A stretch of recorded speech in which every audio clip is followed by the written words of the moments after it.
Hi class, welcome to Module 12, the last major video I'll do for this course.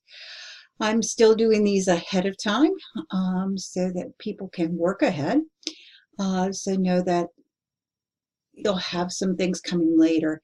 And the next videos you'll see will be those that you've created yourself for your projects. This particular chapter deals with power. Basically, as we start exploring exactly what it's about. Does your gender help you determine who has the power and who doesn't? And we know that power comes to both men and women, and power is determined in different ways.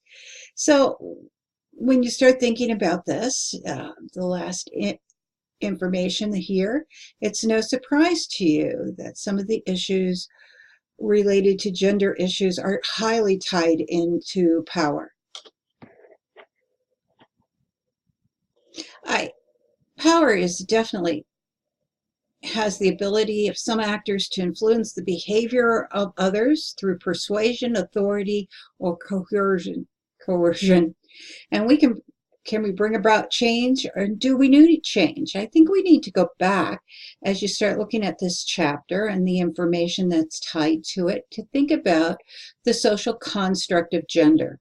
That society creates the roles that genders play and how they fit.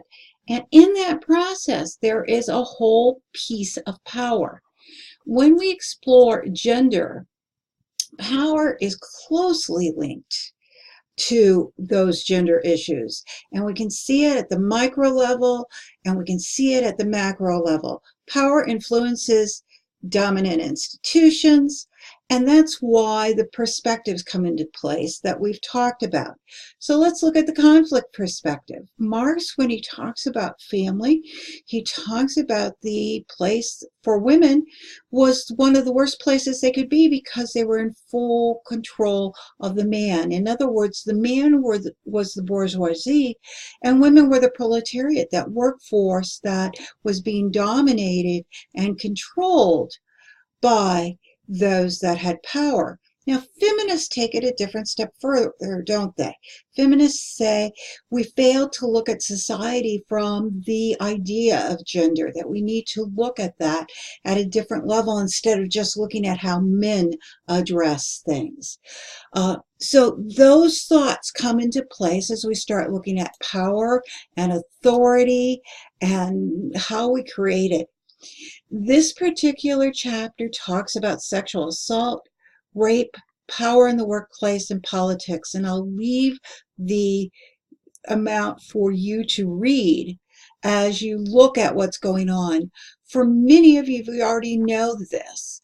And if you haven't seen it, and if you've been on campus, we've offered it a number of times, the movie, The Hunting Ground. Won major awards when it came out in 2015. It is an important piece to consider the issue of sexual assault on campuses. Some pretty powerful research went into collecting the information and sharing, and we are trying to attack those things. So think about the sexual assault within campuses. Think about the sexual assaults that have been going on within the military that have been brought under scrutiny as well. And then the issues of gender trafficking. And remember, gender trafficking can be young children in this as well, but more women are involved in it. Some very serious issues occur, and some of you may be addressing this in your final project. Really interesting reads on some gender trafficking things. And then the issues as far as women in power in the workplace.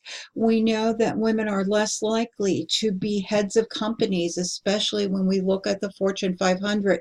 And when we look in general at women in the workplace, those that reach the higher levels are such a small percentage. And then we look at politics, and we see that America has one of the lower levels of females in politics.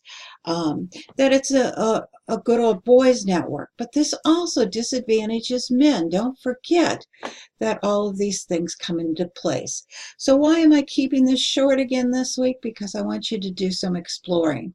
I've given you the website for Pennsylvania, and I know all of you are not in Pennsylvania. I really know that. I have some of you out west, everywhere else, but it's a good website, and it tells you about the Pennsylvania Coalition Against Rape and some information about that.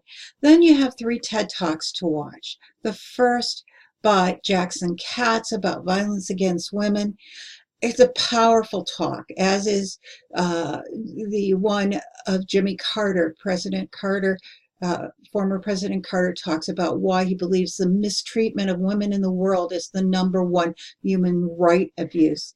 And finally, I give you a thought for you to consider related to men's lives as well. Dr. Michael Kimmel, who is a sociologist who wrote Men's Life, and he's even quoted in this chapter as you're looking at it on the issues. But his talk of why gender equality is good for everyone as we finish up the course. So those things to think about, and I also give you a link to the Hunting Ground if you haven't seen it, something that you'll want to watch when you're ready to sit down to digest the information given, not necessarily something that you should do for this particular module, but important to consider how dangerous our campuses can be and how little is done in protecting gender issues. And believe me, this is violence against women on campuses, but it's violence against men as well that comes under being ignored in the process. And we have those things coming into place. I look forward to your discussion board and your assessments. Both of those are interviewing people again about the process. And I hope that you've explored things at a very deep level. We will have another module discussion at the very end, just as a wrap up, but we're on the right track. You've got the next 2 weeks to wrap up your projects, get them in, build your videos for the class to see you address your issue of your paper. I'm really looking forward to those. Have a great day.